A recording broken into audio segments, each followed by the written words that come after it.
this section of the course, I want to talk about a specific memory I have at the end of the year, when they're asking for your renewal for your credential, and they send you this letter, and they ask for different giving opportunities for you to participate in. And I remember one particular year, there was two giving requests. The first one was for new ministers, student loan debt. We're trying to get them tuition free or pay off their debt. Would you please give to these young ministers? I'm like, man, I'm inspired. I'm thinking I'm going to pray about giving to this. And then there was a second little request in that same, day that I opened these two different letters. And the other request was for Aging Ministers Assistance Fund. And these were for ministers who had worked 30, 40, 50 years and who were now stepping out of ministry but had not saved for retirement. Would you please give for these ministers?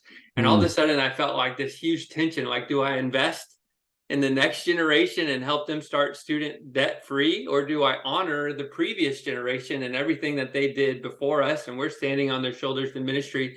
And I just felt such a burden, like so sad that I had to these two different options of where to give and be a blessing to. And so today we're talking about the consequences of not saving for retirement. So it feels a bit more solemn today, or in this module, thinking about the consequences of not saving for retirement. So we have a few things that we're going to talk through. But Pastor Gene, would you just speak in general about when you see this from your seat as superintendent?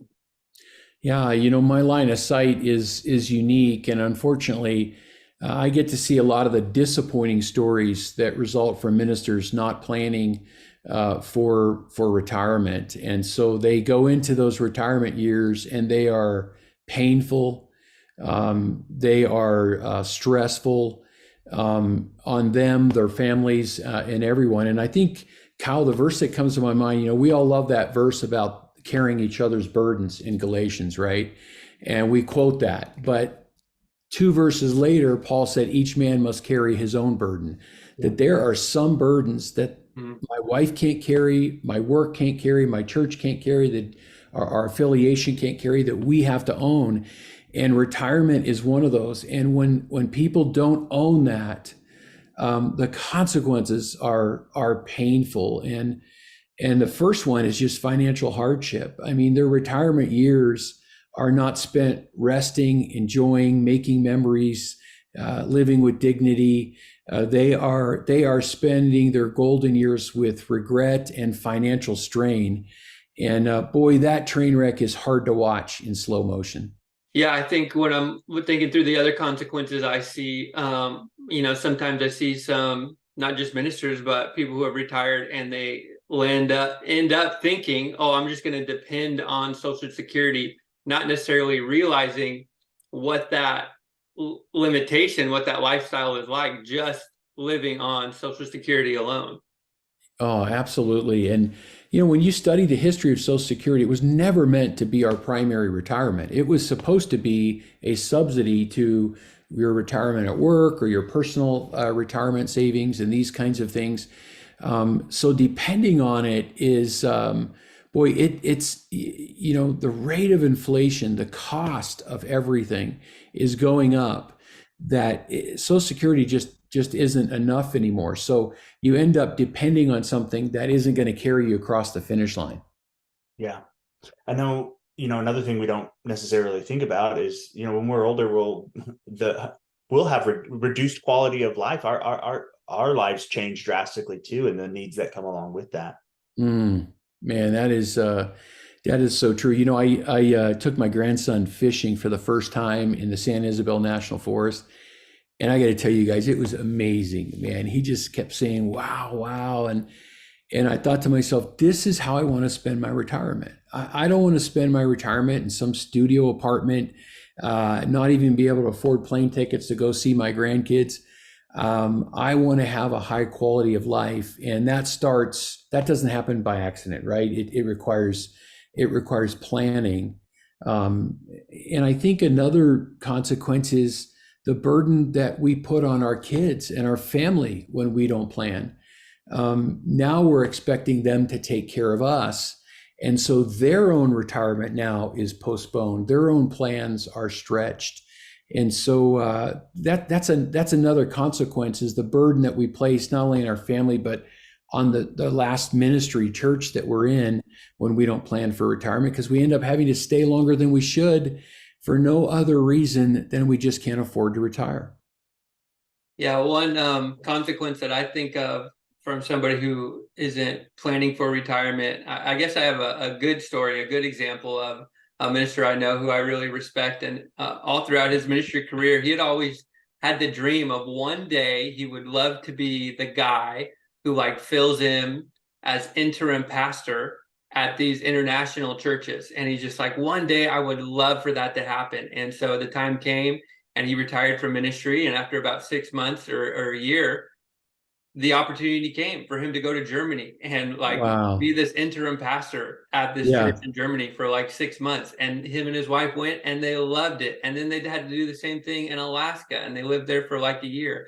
And so that sort of opportunity, you know, how much of a bummer would that have been for him to miss out on these opportunities because he didn't have his retirement taken care of and he had to work these jobs or he had to continue pastoring in a church, so he couldn't take these opportunities and had to keep working longer at different churches. And so, yeah, that can be a consequence, missing opportunities that the Lord brings your way. Oh, that is so good, Kyle, because the passion for ministry never leaves us, even though we are retired. And I think I would also add to that, working longer.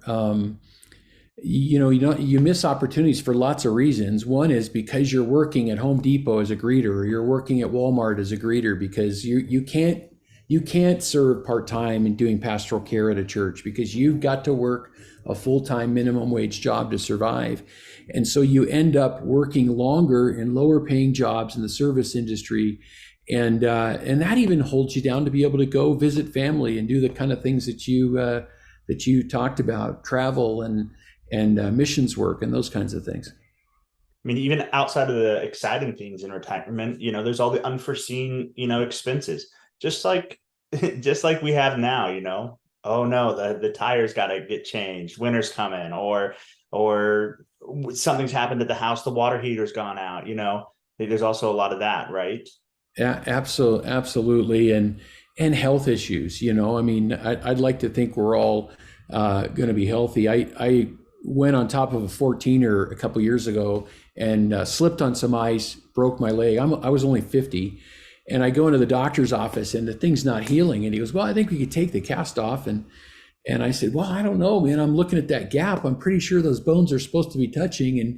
And he said, well, it's not like you're a Denver Bronco, He's like, you're just at the backside of life. And that's the reality, is that we are going to decline. Even when the Lord addressed Moses about the Levites retiring at a certain age, the Lord was recognizing there's going to be a time where we lose the physical stamina to minister. We still have God's call in our life, but we may not be as mentally or physically or emotionally willing to serve. And so, unfortunately, what happens is we are almost forced to work beyond our capacity to be effective. And that's the biggest disappointment. That's the biggest consequence I see. Yeah, well, I think that's something for us to remain sensitive to the Lord and Him speaking to us and saying, when is the right time? When is my effectiveness? When is it changing? And I need to give room for the next generation or for the next leader, or for me to step into the new thing that God has for me, where my effectiveness will be maximized. And I think that question and that mindset, you can be limited to thinking like that if you're like, I really need this income, or I really need this job. Yes. That can limit your thinking, I think. And that Leviticus passage I talked about, it's not like the Lord put all these priests out to pasture. He told them that their role was to change from doing to mentoring, from working harder to working smarter. And so when we plan for retirement, man, we are lengthening the bench of the kingdom, and we are making ourselves available to encourage younger leaders, to mentor them, to speak into their lives. I'd rather be doing that than rolling people a cart at Walmart because I got to work 30 hours a week because I didn't plan for retirement. Mhm. Yeah. Yeah.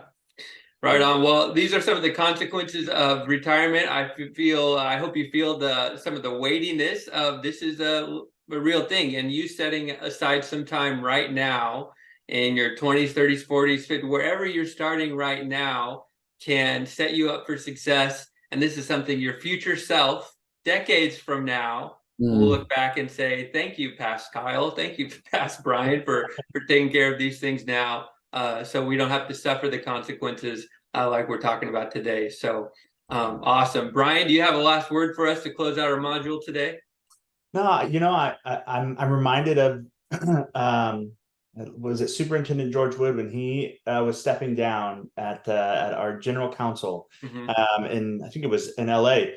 He had taken a time to say, you know what, it is time for the next generation, and I think it's my time to kind of step aside and move into that. And that really spoke to me as a young youth pastor then.